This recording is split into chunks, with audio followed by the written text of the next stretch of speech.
राजनीति की जमीन फिर गर्मा गई है। वक्फ कानून पर झटका खा चुकी कांग्रेस को अब एक और बड़ा झटका।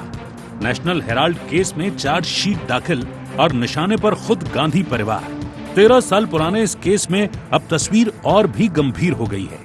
वक्फ कानून पर मुंह की खाने के बाद कांग्रेस वैसे भी तिलमिलाई हुई थी कि नेशनल हेराल्ड केस की चार्जशीट ने पार्टी का पारा बढ़ा दिया। इस केस में 13 साल बाद गांधी परिवार के साथ साथ सैम पित्रोदा भी लपेटे में आ गए। दरअसल ईडी ने कांग्रेस के नेशनल हेराल्ड अखबार और एसोसिएटेड जर्नल्स लिमिटेड से जुड़े मनी लॉन्ड्रिंग केस में 15 अप्रैल को पहली चार्जशीट दाखिल की, जिसमें सोनिया गांधी, राहुल गांधी, सैम पित्रोदा और सुमन दुबे के नाम शामिल हैं। इसके विरोध में पार्टी ने देश भर में ईडी के दफ्तरों के बाहर आज जोरदार प्रदर्शन किया।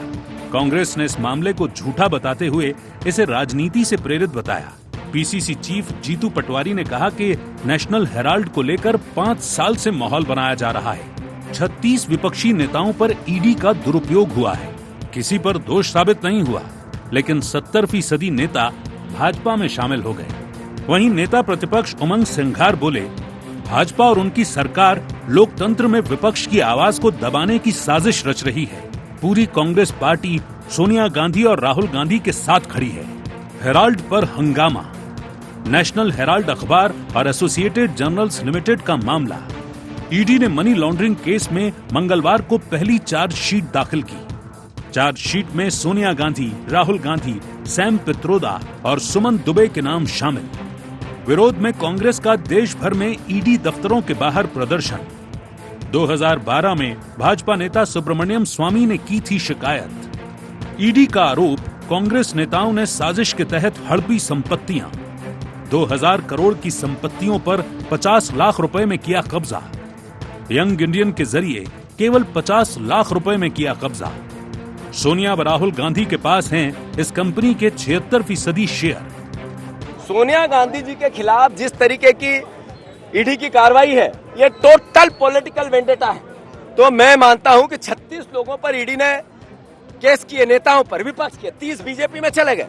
तो ये बीजेपी का जो चाल चरित्र चेहरा अपने पाप को छुपाने का, इससे कांग्रेस लड़ेगी। देश के अंदर भारतीय जनता पार्टी ऐसा लगता है कि लोकतंत्र में जो विपक्ष की आवाज उसको खत्म करना चाहती है। नेशनल हेराल्ड का मामला वापस से इसकी फाइलें खोली गई, जिसमें सोनिया जी और राहुल जी, ये जो जांच खत्म हो चुकी थी, जांच को वापस से ओपन किया गया। ये भारतीय जनता पार्टी लोकतंत्र के अंदर विपक्ष की आवाज को दबाना चाहती है। कांग्रेस के इस राष्ट्रव्यापी प्रदर्शन पर भाजपा भी हमलावर हो गई। प्रदेशाध्यक्ष वीडी शर्मा ने कहा कि ये आंदोलन सिर्फ एक परिवार को बचाने और भ्रष्टाचार को छिपाने की कोशिश है। वहीं मुख्यमंत्री डॉक्टर मोहन यादव ने कांग्रेस पर तंज कसते हुए कहा, कांग्रेस मोटी चमड़ी की पार्टी है, खुद गलती करती है और फिर ईडी कार्यालय के बाहर धरना देती है। भारत के इतिहास का एक ऐसा विचित्र मामला है जिसमें एक कंपनी जिस पर 90 करोड़ रुपए की देनदारी थी, वह हजारों करोड़ रुपए की संपत्तियों वाली कंपनी में परिवर्तित हो गई। प्रदर्शन किस बात के लिए? भ्रष्टाचार छुपाने के लिए या परिवार को बचाने के लिए? जब कानून की बात आए तो कांग्रेस के लोग कैसी मोटी चौड़ी, देखो आज इनकम टैक्स ऑफिस को घेराव करने जाएंगे तो क्यों भैया, आप सबसे ऊपर हो गए, कानून से भी ऊपर हो। आप इनकम टैक्स ऑफिस के अधिकारियों के पास घेर के क्या करने वाले? अपराध आप करोगे और सरकारी कार्यालय घेरने जाओगे। लोकसभा चुनाव के बाद दिल्ली, हरियाणा और महाराष्ट्र में हार की मार झेल चुकी कांग्रेस अब बिहार और असम के चुनावों को लेकर बेचैन है। ऐसे में कार्यकर्ताओं को एक्टिव मोड में लाने की हर मुमकिन कोशिश हो रही है। लेकिन नेशनल हेराल्ड केस की अगली पेशी 25 अप्रैल को राउज एवेन्यू कोर्ट में है, जहां तय होगी कांग्रेस की अगली राजनीतिक चाल और गांधी परिवार की कानूनी राह। Bureau report, IND 24।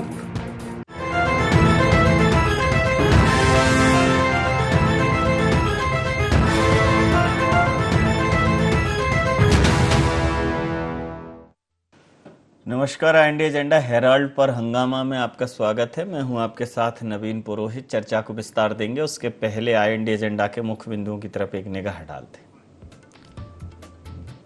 National Herald का सच क्यों पड़ रहा सोनिया राहुल पर भारी?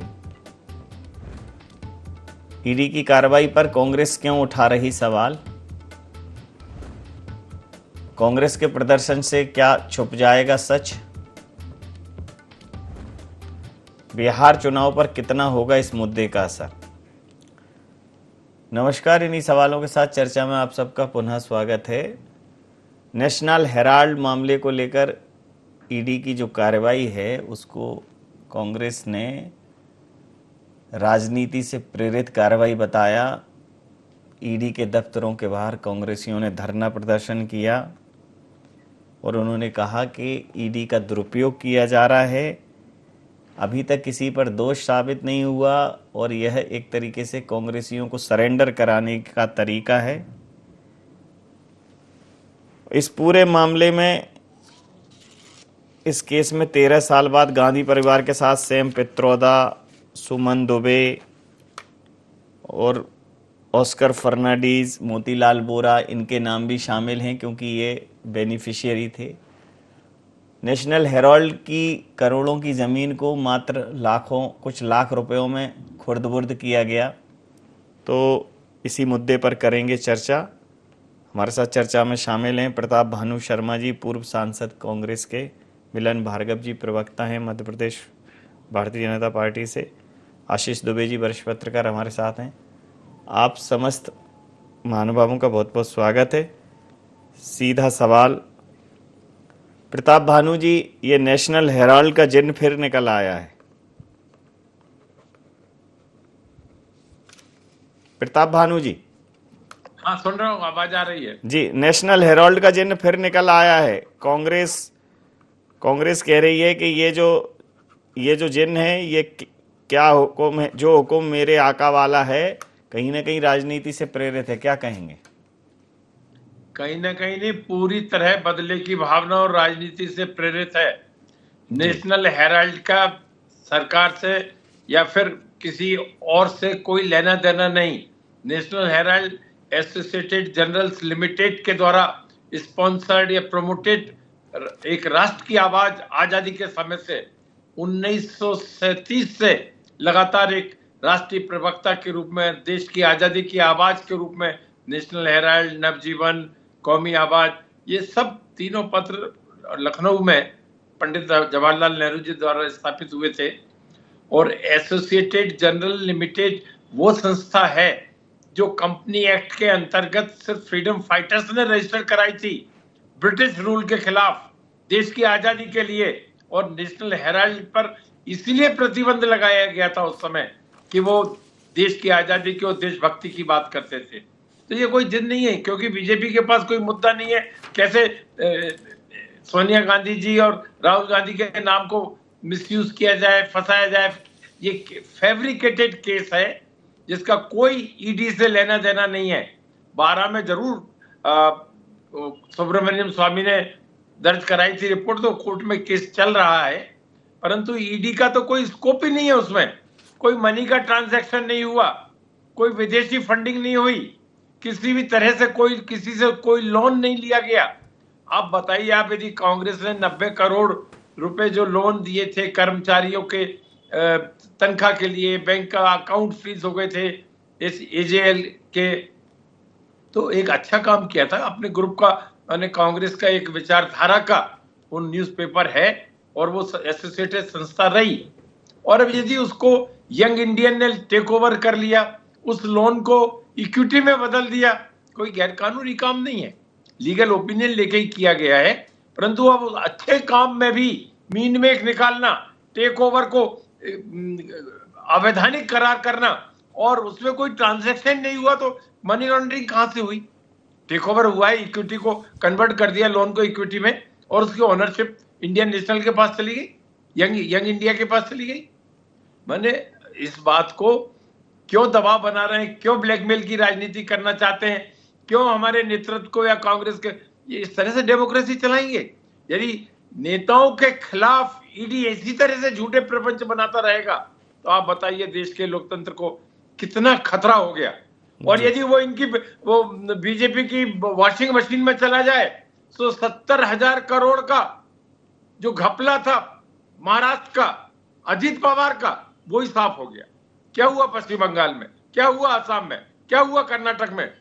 ये इतने द्वेष भावना से काम करने वाले हैं, मुद्दों से ध्यान भटकाते हैं लोगों का, आम जनता का। हम पूछते हैं, आप जवाब दो। 2 करोड़ लोगों को हर साल रोजगार देने का वायदा किया था, 15-15 लाख सबके खाते में आ जाएंगे, 500 लाख करोड़ का काला धन वापस आ जाएगा।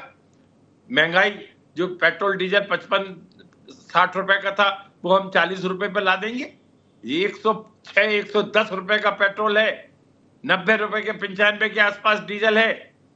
रसोई गैस 412 या 415 की मिलती थी, 1150 में रसोई गैस हो गई, अभी फिर 50-50 रुपए बढ़ा दिया। कितना बेरोजगार है देश में, कोई माने इनका ठिकाना नहीं है। हर मामले में बीजेपी सरकार, मोदी सरकार फेल हो गई। इसी वजह से 100 सीटें घटकर 340 से 350 नहीं 240 पे आ गए। अब ये बिहार की और आंध्र प्रदेश की बैसाखियों पे पड़े हुए हैं, और कैसे वो मजबूत हों, कैसे कांग्रेस के चरित्र हनन करें, कैसे सोनिया जी और राहुल गांधी, जो एक देश की गरीबों की और दलित वर्ग की और नौजवानों की आवाज बने हुए हैं, वो दबाव में आने वाला परिवार नहीं है। पूरी कांग्रेस उनके साथ खड़ी है। आज पूरे देश में जबरदस्त प्रदर्शन हुआ है। उस बेईमानी और फर्जी कार्रवाई के खिलाफ मुझे विश्वास है अदालत से न्याय मिलेगा जी। चाहे वो निचली अदालत से मिले, चाहे हाई कोर्ट से मिले, चाहे सुप्रीम कोर्ट तक भी होगा तो हम जाएंगे। इस तरह की इनकी बदले की भावना से की जाने वाली, हमारे नेतृत्व को नीचे दिखाने, चरित्र हनन करने वाली बात से हम लोग प्रतिक्रिया लें और इसकी तीव्र भर्त्सना करते हैं। मिलन भार्गव जी, सरकारी एजेंसियों का दुरुपयोग है क्योंकि कोई मुद्दा नहीं है कांग्रेस को नीचा दिखाने के लिए, और अगर ईडी की कार्रवाइयां देखें तो लगभग 95% से ज़्यादा कार्रवाई विपक्षियों के ऊपर हुई है। तो कार्रवाई का प्रतिशत बताता है कि सत्ता पक्ष या सत्ता पक्ष के सहयोगी संगठन इन कार्रवाइयों से दूर हैं। तो एक प्रश्न तो उठता है, या फिर संत प्रकृति के होंगे। 10-20 सालों की सरकारों में किसी के लिए खेती लाभ का धंधा बनी, किसी के लिए रेती लाभ का धंधा बनी, लेकिन नहीं कमाया होगा लाभ आप लोगों ने। क्या कहें? लेकिन नवीन जी, पहली बात तो इस विषय में जिस प्रकार से हालांकि एक वरिष्ठ नेता है और जिस प्रकार से उन्होंने अपनी बात रखी, तो मुझे लगता है कहीं ना कहीं जो कांग्रेस के इतने बड़े बड़े वकील हैं, इन्होंने तमाम तरह के तर्क रखकर सुप्रीम कोर्ट, हाई कोर्ट के दरवाजे खटकाए और वहां किस प्रकार की मुंह की खानी पड़ी, और केस अपनी रफ्तार से दिन प्रतिदिन प्रगति करता रहा। अब दूसरी बात आ जाते हैं, देखिए ये ना ही भारतीय जनता पार्टी की सरकार द्वारा केस दर्ज कराया गया, ये 2012 में जब केस की याचिका लगाई गई हाई कोर्ट में, तो हाई कोर्ट ने 2013 में निर्देश दिए इस पर FIR दर्ज की गई। तो सरकार किसकी थी? कांग्रेस पार्टी की थी, निश्चित रूप से मनमोहन सिंह के प्रधानमंत्री थे। तो आप समझ सकते हैं कि इसमें सरकार का कोई लेना देना नहीं है। दूसरी बात एक आती है कि नेशनल हेराल्ड आखिर है क्या? ये कौन सा जिन है जो निकलता है बार बार?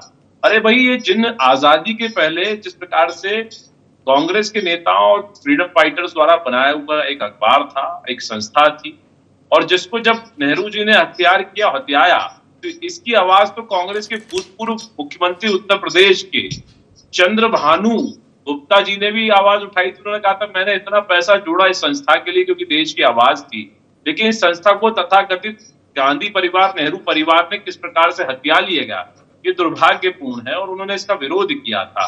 तात्कालीन भूतपूर्व गृह मंत्री सरदार वल्लभ भाई पटेल ने भी कहा था कि जिन संस्थानों से इस अखबार के नाम पर चंदा लिया जा रहा है ये गलत है।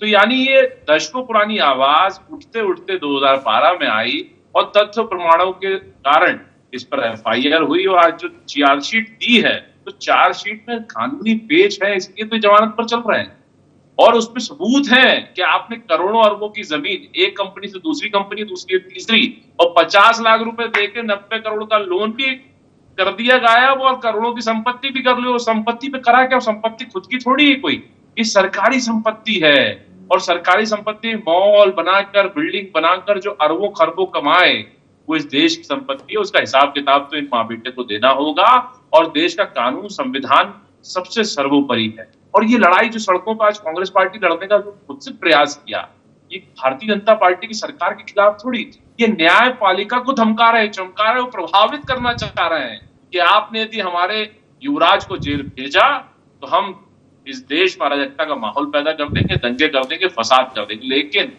ना ही 370 हटने पर इस देश में दंगे हुए, ना राम मंदिर बनने पर हुए, क्योंकि ये तो कांग्रेस ने प्रयास किए थे कि इन दोनों मामले में भी इस देश में अराजकता का माहौल हो जाए, दंगे फसाद हो जाए। लेकिन ये मानकर चलिए प्रधानमंत्री नरेंद्र मोदी जी के नेतृत्व में ये देश सुरक्षित है। कानून की जितनी भी एजेंसियां हैं वो निष्पक्ष रूप से काम कर रही है। और इसमें एक थोड़ी सी बात बार बार कही जा रही है, जो आपने भी कही, 95% जितने भी केस हैं वो बेवकूफी। भैया दशकों तक तो इन्हीं के नेता रहे और आरोप भी इन्हीं के नेताओं पे, और हमारे कोई किसी नेता पर आरोप है तो ये वो वकील कहाँ गए जो रात में अदालतों के दरवाजे खटखटा देते हैं, खोल देते हैं और आतंकवादियों की गुहार लगाते हैं। तो लगवाइए ना केस उनके, लेकिन है नहीं ना, तर्क नहीं है, प्रमाण नहीं है, सिर्फ आरोप है जो हवाई। जी, प्रतिक्रिया लेता हूं। आशीष जी, जिस प्रकार से ये जो नेशनल हेराल्ड का मुद्दा है, अभी 25 अप्रैल को पेशी है दिल्ली के राउज एवेन्यू कोर्ट में, इसके बाद आगे की कानूनी प्रक्रिया चलेगी, लेकिन ये बहुत समय से कांग्रेस के गले की फांस बना हुआ है और कांग्रेस इसे पूरी तरह से पॉलिटिकली मोटिवेटेड ड्राइव दे रही है करार के ये राजनीति से प्रेरित है ये मामला। लेकिन ये 2012 से डॉक्टर सुब्रमण्यम स्वामी जी की याचिका से ये मामला शुरू हुआ था, तो निश्चित रूप से इससे कांग्रेस के चित्त और चरित्र पर बड़ा प्रभाव पड़ेगा। आगे चुनाव भी, इसको आप किस तरह से देखेंगे? देखिए, अब ये जो मसला है ये बिल्कुल सही बात है कि बहुत पुराना है, और इवन जब कांग्रेस का शासन था यूपीए का, तब भी ये मुद्दा उठा था और चला था, इसकी जांच हुई और बहुत सारी चीज़ें हुई।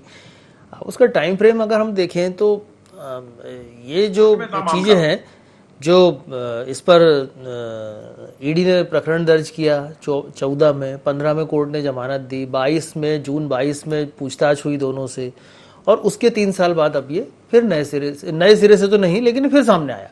तो ये अगर कांग्रेस इसमें आरोप लगाती है कि ये मामला पॉलिटिकली मोटिवेटेड है या किसी और वजह से है या सरकारी एजेंसियों का दुरुपयोग किया जा रहा है, तो सरकारी एजेंसियों के दुरुपयोग के आरोप से कोई भी दल या कोई भी सरकार जो सत्ता में रहा है इससे मुक्त नहीं है।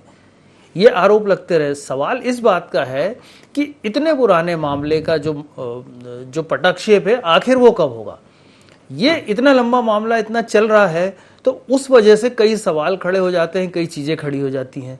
तो जितनी जल्दी वो चीज़ सामने आ जाए उतना ठीक है, और जब नहीं होती है तो ये पॉलिटिकल जो उसका जो साइड है, ये साइड जो है वो खुलने लगता है। तो अभी जो है इस मामले को अगर हम यूं भी देख लें, तो अगर इसके राजनीतिक पक्ष को देख लें, सियासी आरोपों को देख लें, दोनों तरफ से जो चल रहे हैं, तो उसमें भी ये बात है, कहीं ना कहीं ये बात ध्वनित हो जाती है कि इसमें ईडी की जो भूमिका है, जब 2014 में मनी लॉन्ड्रिंग का केस दर्ज हुआ और उसके बाद उसकी भूमिका शुरू हुई, तो उसके बाद भी अभी 11 साल हो गए। तो ये जो उसका जो प्रतिशत है जांच एजेंसी का काम करने का, प्रकरण दर्ज करने का और सजा दिलाने का, वो कमजोर है। तो इसलिए ये सारी चीजें इस पर कहीं नहीं उभरती है। लेकिन सियासी तौर पर इस आरोप से भाजपा कभी मुक्त नहीं होगी, इसी तरह जैसे पुरानी सरकारों पर भी इस तरह के आरोप लगे। तो सवाल ये है कि ये जितनी जल्दी खत्म होगा उतना ठीक है, लेकिन क्या जल्दी खत्म करना कोई चाहेगा? यदि इसका कोई सियासी फायदा मिलता हो तो ये एक बड़ा सवाल है। आप इसमें एक छोटा सा उदाहरण अभी समझ में आ सकता है कि कुछ दिनों पहले अरविंद केजरीवाल और मनीष सिसोदिया, जो उस पार्टी के फाउंडर और बड़े मजबूत वो कहा जाते थे, उन पर ईडी का कार्रवाई हुई और उसका सियासी लाभ भाजपा को बहुत जबरदस्त तरीके से मिला दिल्ली में। वो दोनों डैमेज हुए, वो गलत होंगे, सही होंगे, जो चीजें वो उसका एक अलग पक्ष है, एक उसका सियासी पक्ष है, एक उसका जांच का पक्ष है। तो इन दोनों चीजों में से कैसे क्या निकलता है ये फैसले पे निर्भर होगा, या 25 तारीख को जो फैसला होता है या जो भी आगे कार्रवाई होती है ये उससे समझ आएगा। जी, तो प्रताप भानु जी, अब न्यायपालिका ही एकमात्र न्याय की उम्मीद है आपके लिए? आप कह रहे हैं कि न्याय होगा, न्याय पर पूरा भरोसा है और हम ये सामने लाएंगे कि यह बिल्कुल इरादतन और साजिशन इस तरह की कार्रवाइयों को अंजाम दिया गया। नवीन जी, बिल्कुल ठीक कहा आपने। न्यायालयीन प्रक्रिया में है पूरा केस और पूरी ताकत से इसे लड़ा जाएगा। जिस तरह से षड्यंत्र पूर्वक फर्जी केस बनाकर प्रस्तुत किया है, बहुत बढ़िया बात आशीष दुबे जी ने कही कि ये इस तरह के पॉलिटिकल हथियार के रूप में ईडी को जो उपयोग किया केजरीवाल और सिसोदिया के खिलाफ, और उसका उन्हें नुकसान उठाना पड़ा। लगता है उसी से प्रेरित होकर इन्होंने इसको फिर से नेशनल हेराल्ड केस को, एसोसिएटेड जनरल वाले को उसी नजरिए से, बिहार में चुनाव है, असम में चुनाव है, केरल में चुनाव है, उन्हें कोई राजनीतिक फायदा 100% उसके पीछे इसके अलावा कुछ हो नहीं सकता। एक बात साफ बता दूं। दूसरी बात, जब इलेक्टोरल बॉन्ड में 1850 करोड़ रुपए की सुप्रीम कोर्ट का डिसीजन हो गया कि इसमें बंगलिंग हुई है, ब्लैकमेलिंग करके कंपनियों से चंदा लिया गया है, गौ हत्या कंपनियों से भी 250 करोड़ का चंदा लिया गया है, इसमें ईडी ने आज तक जांच क्यों नहीं करी? क्यों सरकार हाथ पे हाथ धरे बैठी है? सुप्रीम कोर्ट के निर्णय को उन्होंने धता बता दिया। अरे ये है क्या? इतनी भ्रष्ट और सरकारी एजेंसियों का मिसयूज करने वाली सरकार मैंने अपने पॉलिटिकल कैरियर के 50 सालों में कभी नहीं देखी, जो अपनी सत्ता बचाने के लिए, कुर्सी बचाने के लिए, दूसरों का चरित्र हनन करने, डेमोक्रेसी को, देश की लोकतंत्र को, संविधान को भी धता बता दे। ये है मोदी सरकार का चेहरा जी। इसको प्रतिक्रिया लेता हूं। ये अभी तक की हिस्ट्री में इस तरह की पॉलिटिकल राइवलरी के लिए कभी भी एजेंसीज का इस्तेमाल नहीं हुआ। मिलन जी, यह तरीका गलत है, यह कहना है कांग्रेस का। नवीन जी, देखिए आपको भी बहुत दशकों हो गए पत्रकारिता करते हुए, आप हमारी नजर। मुझे लगता है कि प्रताप भानु जी को थोड़ा याद दिलाने की आवश्यकता है किस प्रकार से नरेंद्र मोदी जी और अमित शाह जी को परेशान करके आपने 10 साल, लगभग 8 से 10 साल किस प्रकार चक्कर लगता है, किस प्रकार आपने केस का उपयोग करने के बाद भी उनको दोषी करार नहीं दे पाए। मुझे लगता है वो उपयोग होता है, उपयोग होता है, ये आपसे बेहतर नहीं जानता। साहब जी, आप बहुत सीनियर हैं, आपका सम्मान करता हूं। दूसरी बात, जिस प्रकार के विभ्रमित करने का और मिसलीड करने का कांग्रेस के कार्यकर्ताओं का मिसयूज कांग्रेस की एक घराना कर रहा है, इस घराने से मुक्ति कांग्रेस के तमाम नेता चाहते हैं। वो ग्रुप मत भूलिए जो बड़े बड़े गुलाम नबी आजाद और विवेक तनखा, मनीष तिवारी, कपिल सिब्बल जैसे नेताओं का बन गया था। वो चाहते थे कि 22 साल इन माताजी से मुक्ति के बाद अब कोई नया नेतृत्व आए, तो एन केन खड़गे साहब को आपने दिखाने के लिए अध्यक्ष तो बना दिया, लेकिन दरवाजे के बाहर और कुर्सी के किनारे किस प्रकार से उनको बेइज्जत किया जाता है, ये देश का कांग्रेस का कार्यकर्ता और देश का दलित समाज भी देख रहा है कि बनाने के लिए तो आप क्या करते हैं, लेकिन गिरोह में बंधे हुए, और इस गिरोह, इस परिवार ने जो भ्रष्टाचार की सीमाएं लांगी है, यदि अपराध किया है तो सलाखों के पीछे तो जाना पड़ेगा, क्योंकि इस देश का संविधान, कानून बहुत सशक्त है और डॉक्टर भीमराव अम्बेडकर जी के द्वारा बनाया हुआ ये संविधान है जो लोकतंत्र को मजबूत भी करता और विश्व में भारत के लोकतंत्र की वाहवाही भी करता। जी, प्रतिक्रिया लेता हूं। आशीष जी, मुझे इस पूरे उसमें अगर मैं कांग्रेस के दृष्टिकोण से देखूं तो कांग्रेस कह रही है कि ईडी को एक फियर फैक्टर टूल बना लिया है कुल मिला के दबाव बनाने के लिए। और अगर भारतीय जनता पार्टी के दृष्टिकोण से देखूं तो भारतीय जनता पार्टी कहती है कि जब भी जांच एजेंसियां करती हैं तो ये इस तरह की बात करके धरना प्रदर्शन शुरू कर देते हैं ताकि पहले तो जांच प्रभावित की जा सके, और अगर जांच के बाद जो उसकी न्यायालयीन, तो हम करेंगे धरना प्रदर्शन, न्यायालयीन प्रक्रिया है, न्यायालयीन कार्रवाई है, वो कार्रवाई इन्फ्लुएंस होकर इतना बड़ा जन सैलाब खड़ा है, तो दोनों तरफ से फियर फैक्टर क्रिएट करने की कोशिश की जा रही है। बिल्कुल बिल्कुल, ये बात सही है। लेकिन देखिए, अगर हम 10 साल पुराने, 11 साल पुरानी चीज़ों पर जाते हैं तो आज जो भूमिका कांग्रेस निभा रही है वो भाजपा भी निभाती थी। मैंने कहा कि इन आरोपों से सरकारी एजेंसियां मुक्त नहीं है, या फिर ये हो सकता है कि सरकारी एजेंसियां बहुत अच्छा काम करती हैं और राजनीति उसमें आड़े आ जाती है। अब इन दोनों चीज़ों में से कोई एक तो सही होगा।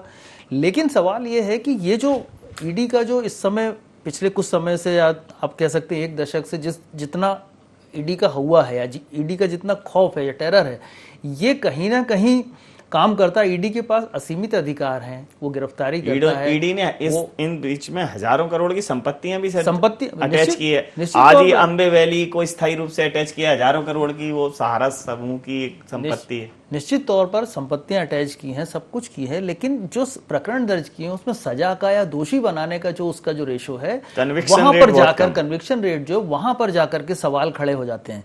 तो जल्दी जल्दी बहुत सारे प्रकरण दर्ज होते हैं। कांग्रेस का भी ये जो मामला हुआ, ये जल्दी तो नहीं हुआ, ये तो एक लंबे समय में चल के प्रोसेस में अभी आया।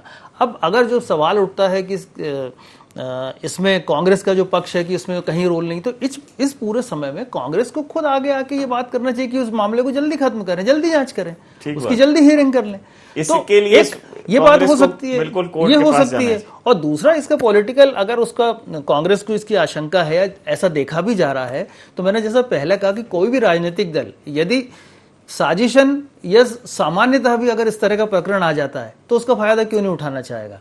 ये इसलिए इन चीजों से बचने के लिए कांग्रेस को, एक ही कांग्रेस के गले में एक फांस की तरह बहुत लंबे समय से टंगा हुआ है, इसको निपटाने के लिए अब जितनी जल्दी इस चीज को साफ करना पड़ेगा। इसलिए भी मैं देखता हूं कि कांग्रेस ने अभी एक अधिवेशन किया है, उसने अपने आप में बदलाव की बात की है, और वो अधिवेशन गुजरात में हुआ है जो चुनाव के मुहाने पे खड़ा है। तो बहुत सारी बातें इसमें हैं, बहुत सारी चीजें समझी जा सकती हैं, सोची जा सकती हैं। जो कार्रवाई का पक्ष है, करने वालों का पक्ष है, वो अलग है, इससे लाभ और हानि का पक्ष एक अलग है। इन दोनों के बीच में साफ चीजें हैं। जो चीजें होंगी वो 25 के बाद में मानता हूं कि और ज्यादा होगी, और ये एक निर्णायक लड़ाई की तरह ये चीज आई है इस वक्त में। ये भारतीय राजनीति में एक बड़ी और निर्णायक लड़ाई के तौर पर आगे देखा जाएगा इसको। समय सीमा के चलते ये चर्चा मैं यहाँ समाप्त करूंगा। आप समस्त महानुभावों का बहुत बहुत धन्यवाद, बहुत बहुत आभार। तो नेशनल हेराल्ड केस में ईडी के प्रकरण के अंतर्गत जो कार्यवाही कांग्रेस पर हो रही है, उसका कांग्रेस पूरे देश में विरोध कर रही है, इसको आपातकाल बता रही है, सरकार की तानाशाही बता रही है, और कह रही है कि ये जो संवैधानिक जांच एजेंसियां सरकार के इशारे पर चल रही हैं। लेकिन हाथ कंगन को आरसी क्या, पढ़े लिखे को फारसी क्या, कांग्रेस के पास प्रबुद्ध लोगों की एक बड़ी कतार है। वो सारे लोग आगे आएं, माननीय उच्च न्यायालय और सर्वोच्च न्यायालय के पास जाएं, वहां इस केस की समय सीमा तय करने की बात करें। जहां सर्वोच्च न्यायालय ने राज्यपाल और राष्ट्रपति महोदय तक को पॉइंट आउट किया है कि एक समय सीमा के अंतर्गत निर्णय लें, तो वो एजेंसी को भी करेंगे। और पिछले कुछ समय से एजेंसियों को उनकी कार्यप्रणाली के तहत चेतावनी भी दी है माननीय कोर्ट ने। लेकिन दूध का दूध, पानी का पानी करना पड़ेगा। ये कुहासा, जैसा कि वरिष्ठ पत्रकार ने कहा कि अगर ये कुहासा छाया रहा तो इसका कार्रवाई अपनी जगह है, लेकिन इस कार्रवाई के दौरान किसी का फायदा और किसी का लाभ अपनी जगह है। तो कांग्रेस को चाहिए कि इस पर वो एक श्वेत पत्र जारी करे, सरकार से खुद मांग करती है, खुद जारी करे, इस पूरे मामले को सामने लाए। नेशनल हेराल्ड से एजेएल की जो पूरी कहानी है उसकी एक एक चीज पब्लिक डोमेन में ले आए, बजाय सड़कों पर उतरने के। ज्यादा बेहतर होगा। इंडिया एजेंडा में नहीं, आप बने रहिए IND24 के साथ और देखते रहिए IND24। नमस्कार।